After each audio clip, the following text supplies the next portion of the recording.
उत्तर प्रदेश में विधानसभा चुनाव 2022 का समर चल रहा है। ऐसे में सभी पार्टियों की शीर्ष नेतृत्व और प्रत्याशी अपनी जीत के लिए पूरा जोर लगाए हुए हैं। ऐसे में बाराबंकी से हमारे संवाददाता राघवेंद्र मिश्रा ने दरियाबाद विधायक सतीश शर्मा से चुनावी चर्चा की। आइए आपको दिखाते हैं दरियाबाद विधायक सतीश शर्मा के साथ राघवेंद्र मिश्रा की चुनावी चर्चा। नमस्कार, मैं राघवेंद्र मिश्रा, आप देख रहे हैं नेशनल खबर 9। आज मैं बाराबंकी जनपद की विधानसभा दरियाबाद में पहुंचा हूं। हमारे साथ दरियाबाद विधायक सतीश चंद्र शर्मा जी मौजूद हैं। सबसे पहले सर आपका बहुत बहुत धन्यवाद। मैं आपके चैनल को बहुत बहुत धन्यवाद करता हूं, आभार करता हूं। जैसा कि 27 फरवरी को 5वें चरण में हमारे यहाँ चुनाव होना है, ऐसे में सभी राजनीतिक दल अपना जोर लगा रहे हैं। आप मौजूदा समय में भारतीय जनता पार्टी से विधायक भी हैं। पार्टी के शीर्ष नेतृत्व ने आपको पुनः यह जिम्मेदारी दी है, तो आप किस तरह की रणनीति के साथ इस चुनाव की तैयारी कर रहे हैं? दरियाबाद विधानसभा के अंदर 2017 जब चुनाव में मैं आया था बीजेपी पार्टी की तरफ से, उस समय मैंने दरियाबाद की जनता से कहा था कि मैं दरियाबाद में एक भाई, बेटे और सेवक के रूप में आप सबके बीच में रहूँगा, क्षेत्र के विकास की नई ऊंचाइयां देने का काम करूँगा। लगातार 5 साल तक जाड़ा, गर्मी, बरसात, ठेकेदारी व्यवस्था को समाप्त करते हुए जन जन तक पहुँचने का काम हमने किया। विकास की नई ऊंचाइयां क्षेत्र को देने का काम किया, चाहे घाघरा नदी पर 84 कोसी परिक्रमा मार्ग पर पुल की स्वीकृति हो, गोमती पर पुल का निर्माण का कार्य आरंभ कराया, कल्याणी रारी पर पुल का काम किया, नगर पंचायत रामसनेही घाट को नगर पंचायत का दर्जा दिलाया, बस स्टैंड, स्टेडियम, 400 गाँव में बिजली, 2 पावर स्टेशन और सैकड़ों सड़कों का निर्माण कराकर आम जनता को जो मांग थी, लगभग 30 साल पुरानी मांग थी, उनको पूरा करने का काम हमने किया है। सपा ने आपके प्रतिद्वंदी में पूर्व कैबिनेट मंत्री अर्जुन सिंह गोप जी को उतारा है और बसपा से जगप्रसाद रावत जी भी लगातार फील्ड में अपने वर्क कर रहे हैं, तो आपको क्या लगता है किस तरह की वोटों की जो लड़ाई है ये कैसी होने वाली है? देश के अंदर और प्रदेश के अंदर आज योगी जी की, मोदी जी की लोक कल्याणकारी योजनाएं गांव, गरीब, नौजवान, किसान, कमजोर लोगों तक पहुंचने काम किया है। लोगों का विश्वास आज मोदी जी पर, योगी जी पर है। योजनाएं बिना भेदभाव के सबका साथ सबका विकास के मूल मंत्र पर पहुंची हैं। आम जनता के दिलों में मोदी और योगी बसते हैं। 2022 में 2017 से बड़ा बहुमत आशीर्वाद जनता का मिलने जा रहा है। उत्तर प्रदेश के जो चुनाव है ये इस बार धर्म और जाति के नाम पर होगा या पूरे विकास के नाम पर होगा? उत्तर प्रदेश के अंदर समाजवादी पार्टी की सरकार में जिस प्रकार कुशासन का बोलबाला था, अराजकता का बोलबाला था, तुष्टीकरण का बोलबाला था, नौकरियों में भ्रष्टाचार थे, ये किसी से छुपा नहीं था। इसी नाते उत्तर प्रदेश की महान जनता ने बीजेपी को आशीर्वाद देने का काम किया था। आज तुष्टीकरण को बीजेपी ने पूरी तरीके से साफ करने का काम किया है। सभी लोगों को अपने अपने धर्मों के प्रति आदर और सम्मान व्यक्त करने का अभिव्यक्ति है। किसी को कानून व्यवस्था से खिलवाड़ करने की कहीं से कोई इजाजत नहीं है।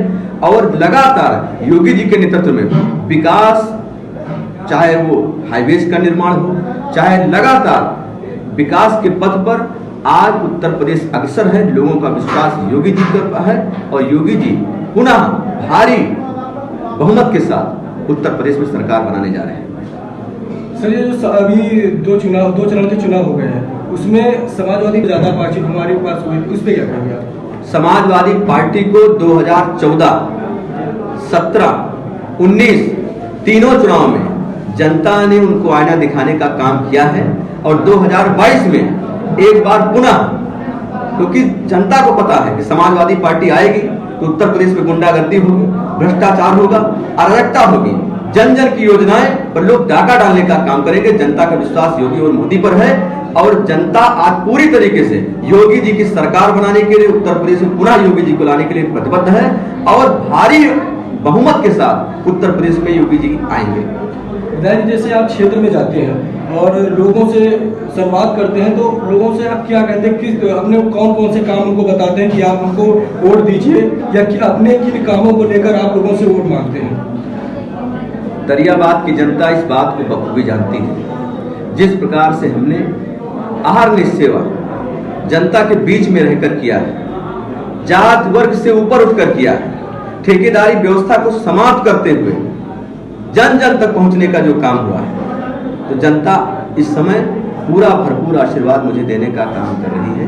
और जनता को यह भी पता है कि तमाम ऐसे 300 वर्ष पुराने जो लंबित मुद्दे थे उसको हमने हल कराने का काम किया है। तो जनता का स्नेह, प्यार, आशीर्वाद, समर्थन सब कुछ मुझे प्राप्त हो रहा है। जैसा कि 2017 में जो निकला, आप लोगों ने जो घोषणा पत्र जारी किया था उसमें राम मंदिर का भी मुद्दा था, लेकिन इस बार जो भी आपके जो घोषणा पत्र जिसमें कार्य के बारे में दिखाएगा उसमें राम मंदिर का नाम कहीं नहीं कि हमने राम मंदिर का निर्माण कराया है।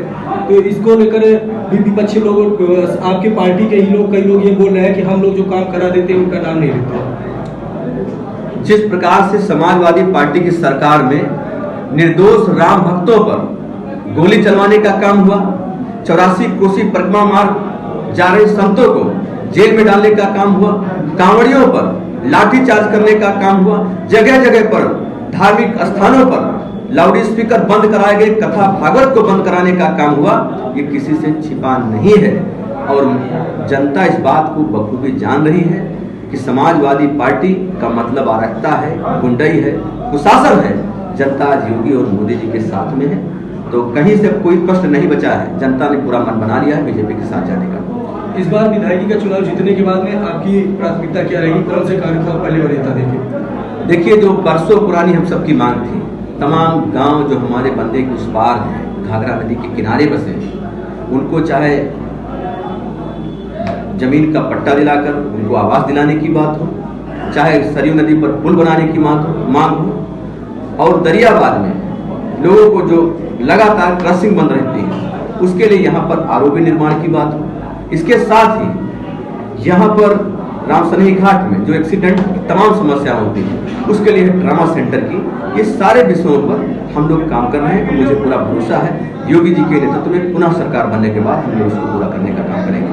अंत में एक सवाल और है कि आप अपने क्षेत्र की जनता को क्या कुछ संदेश देना चाहते हैं, उनसे क्या कहना चाहते हैं? मैं जनता से केवल इतना अपील करना चाहता हूँ कि जिस प्रकार से मैंने 365 दिन जाड़ा गर्मी बरसात आप सबके सुख में दुख में सामाजिक धार्मिक पारिवारिक कार्यक्रमों में लगातार सम्मिलित होता रहा, आप सबका जो भरपूर स्नेह आशीर्वाद मिल रहा है मुझे वो प्राप्त होता रहे। एक विधायक के रूप में नहीं, एक सेवक के रूप में मेरा काम करने का मन है, जिसको मैं आप सबके आशीर्वाद से पूरा कर सकूं, ऐसा मुझे सब लोग मिलकर आशीर्वाद देने का काम करें। ये थे हमारे साथ दरियाबाद विधायक सतीश चंद्र शर्मा जी, और हमने इनसे बात की कि किस तरह से रणनीति से चुनाव लड़ रहे हैं। तो कैमरामैन शकर कनौजिया के साथ राघव मिश्रा, नेशनल खबर लगी।